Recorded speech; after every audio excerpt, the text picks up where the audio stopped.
Well, hi there and welcome to Home Wizards, where we love to improve your home and improve your life. I'm Cindy Dole. Hey, I'm Eric Stromer. And we're here helping you figure out ways to, well, I guess to start off to find your design style.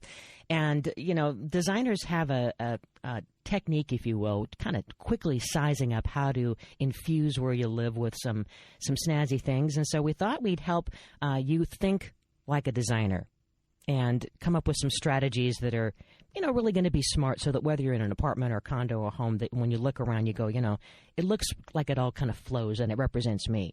And yeah, I think we would go as far as to say these might be super sexy design strategies. You mean you're bringing sexy back to design? Well, we have to. How can we not do that? And you know, when you see these different people's homes and you walk in and everything is just so, or it speaks to you on some sort of creative level that you would never consider, these are the kind of things we're going to impart to you in this particular document right now. We're basically dissecting how the decorators think, how the designers think. So here's a strategy number one, is to pick things that mean something to you. And then you're going, that's kind of like, really? Duh. But a lot of times I think people in their frenzy to try to make it look like it's in something you'd see in a magazine. Don't you think, Eric? It's like people just throw stuff in there and it may not mean anything to you. Yeah, I mean, if the pieces have meaning to you, then they're going to exude meaning to the person that walks in to look at it. You know, it's almost like the intention behind the art is that you love it, and that's why it's there, right? So every piece, and if it, I think a lot of folks, when you're, you know, it's still early on in the year, you're thinking of ways to kind of change your life, have new goals. You know, it's still a new year. Surround yourself and your home with things that really are important and are emotionally of value. They don't have to be monetarily of value, but if they mean something, then you're going to just feel better, as opposed to feeling like things are just, you know, crammed all around you. It's just like, you know, stuff, right? And also I think a lot of times, you know, in this particular thing we're talking about, if somebody has a collection of something, if that collection of like little ceramic Dalmatians or beautiful, you know, Japanese vases or something where they purchased that when they were on a trip, if that has meaning to you, then it has meaning to us when we walk in to look at it. But if it's just excessive things where it's so many of them that they're not in a great collection in a specific area, then it starts to feel a bit like you're a hoarder. So don't go there. Yeah. Go to a place where it's tastefully sort of peppered about an area where it really can show itself as an exhibition. You don't want your home to look like it's a swap meet, is what we're saying. Yeah. So another good strategy is to, you'll hear this over and over again, is that you want your home to look like it has been decorated or designed over time. And with that strategy comes layers. I mean, just think of how you would, well, like Eric, when he dresses in the morning, he puts on layers. He first thinks of a real snazzy T-shirt and then maybe, you know, a vest and a jacket, you know, multiple layers, right? Don't forget my chapeau, as they say in France.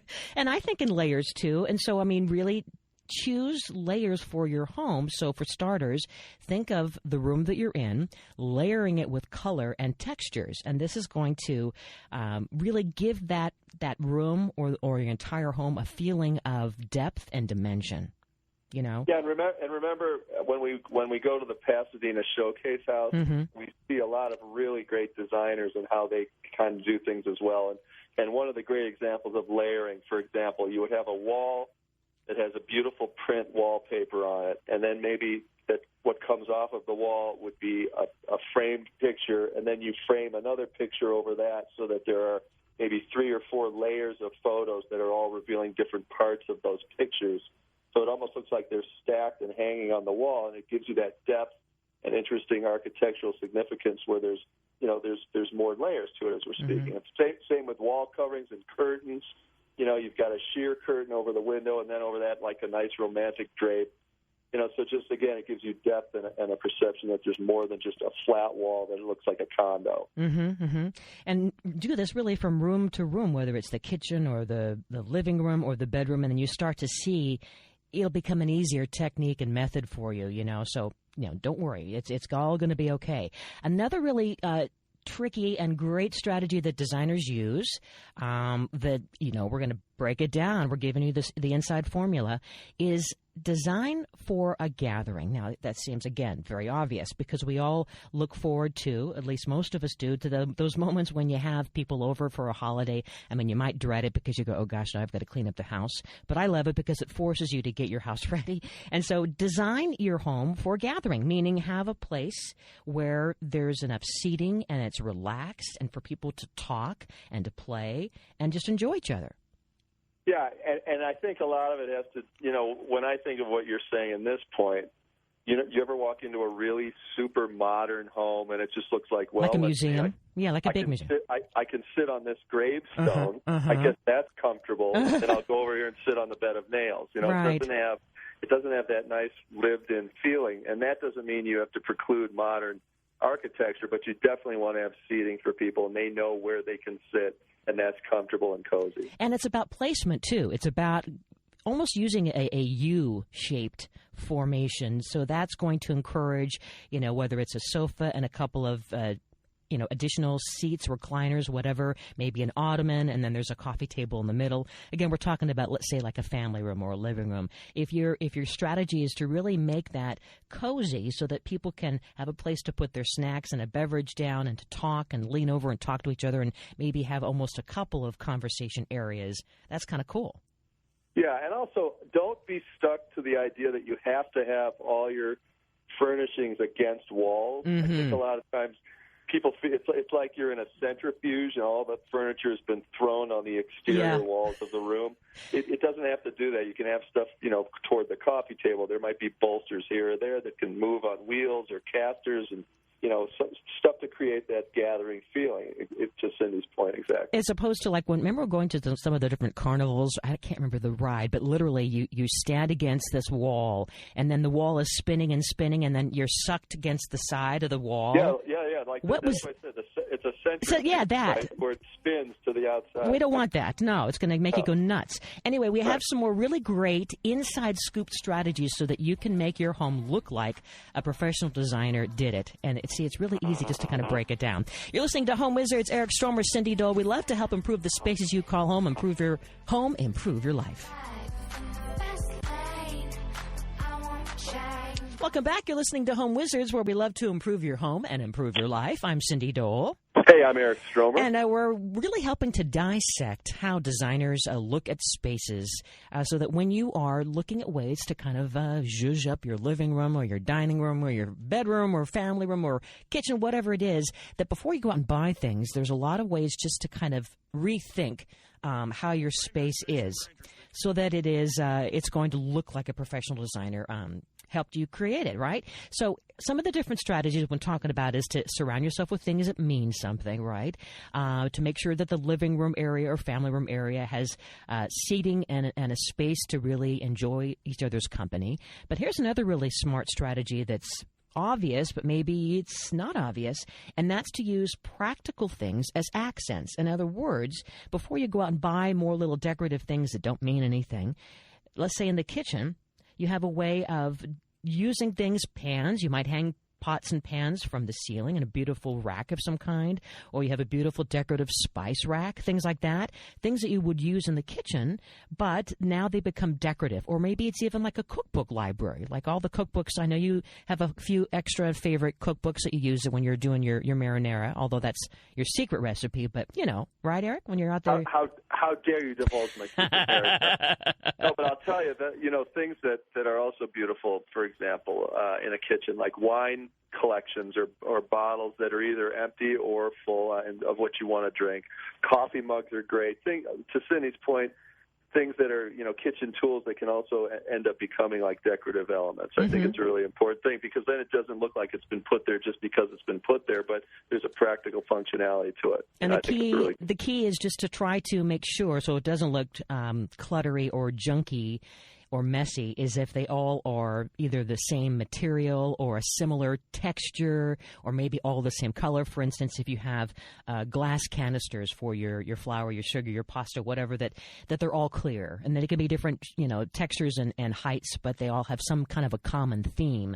And that kind of pulls it together and makes the eye feel that, oh, okay, this is a coordinated thing. You know what I mean? It isn't all like a hodgepodge. Yeah, exactly, and I think that's why we love the look of an industrial kitchen in a restaurant. It just feels like there's a purpose. It's beautiful the way it's displayed, and it ends up becoming really a great design accent if you use it in a residential space as well. Another great strategy is, again, it's about the practicality of your life. You don't want to just decorate and design your home or your space so that it's just, looking like someone else can live there. You want it to be a place where you really can enjoy and live. And heck, that means a place to work, right? A lot of us working from home, using our laptops, using all of our technology.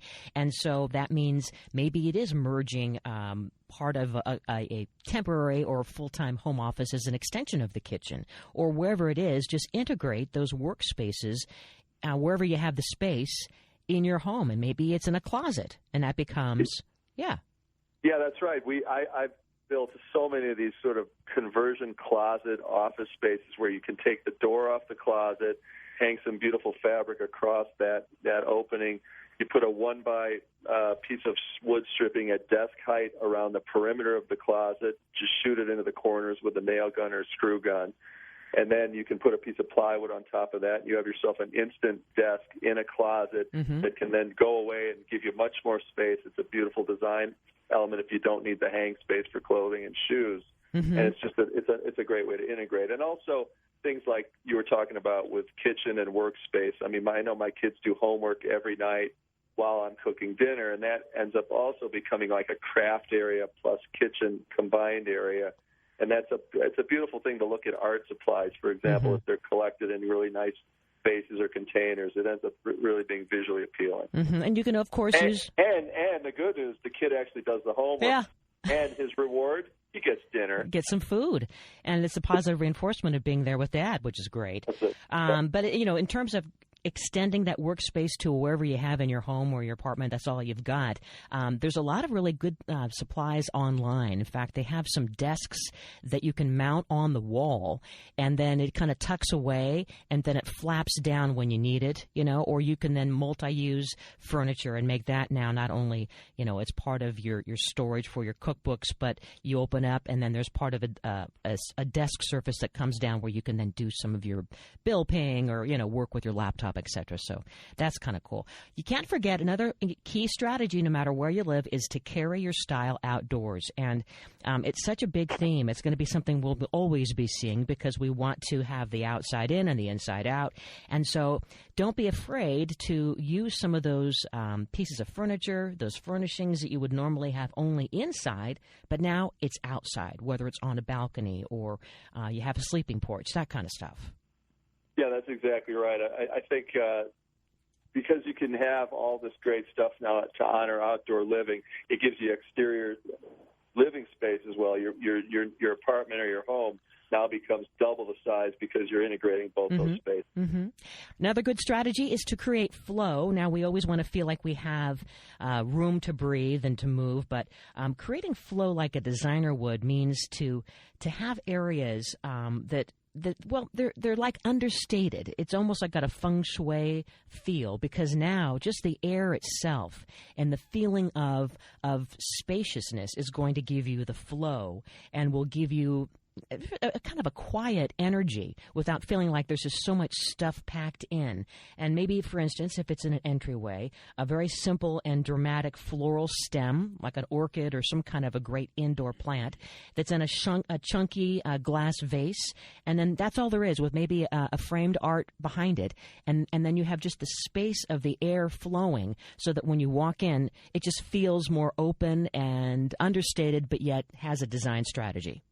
Yeah, and if you can look at your space from a floor plan view that's from above down, you want to make sure that from the front door to the area that you are, going to be in your living area, there's a clear egress. There's not stuff blocking your path.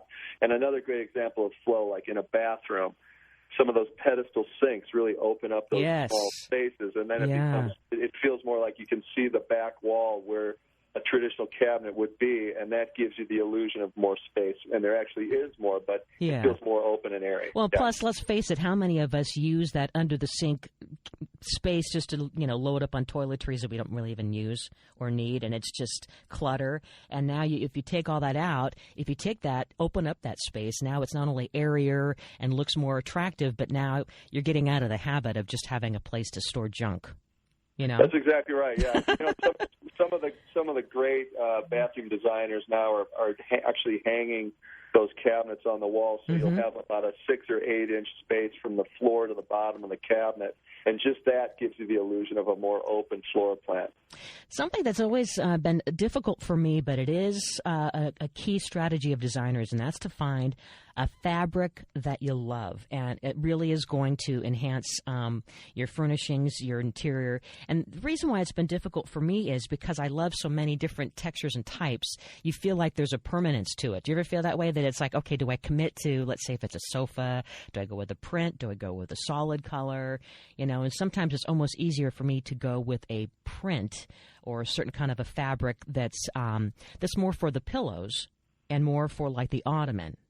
Yeah, I think people often, think they have to have some really neutral color palette couch, and because it does feel permanent. It's like installing a big slab of granite. You're committed to it, and you're not going to be able to change it.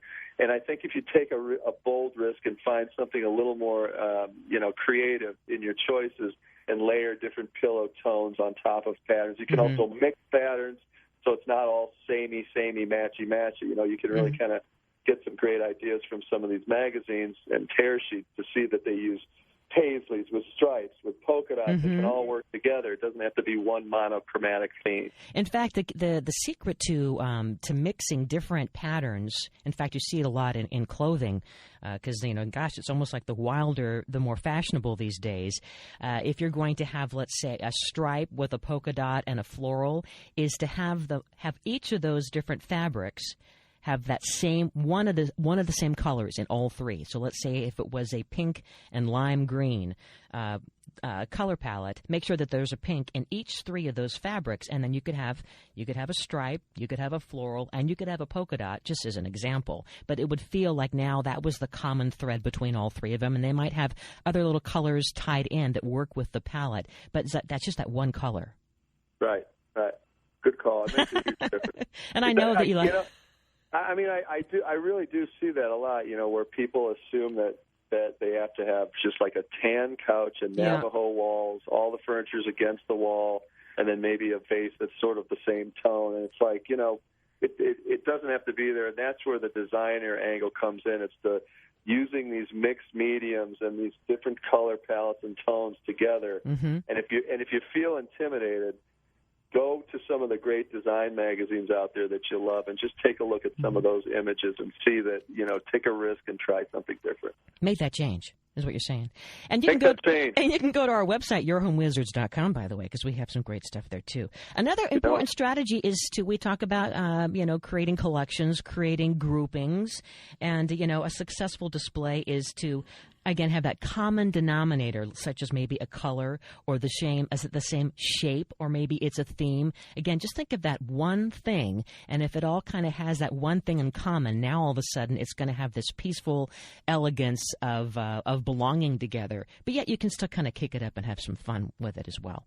A couple more key strategies just to remember as you're looking around your space, thinking, I want to amp it up. Don't forget the importance of using white as a unifier. I mean, this is beautiful, don't you think, Eric? When you see a room, you don't want to be boring and all vanilla, but white, all white walls with white furnishings and white artwork. It's almost like the Beatle White Album. It has a real crisp and cool and fun feeling to it.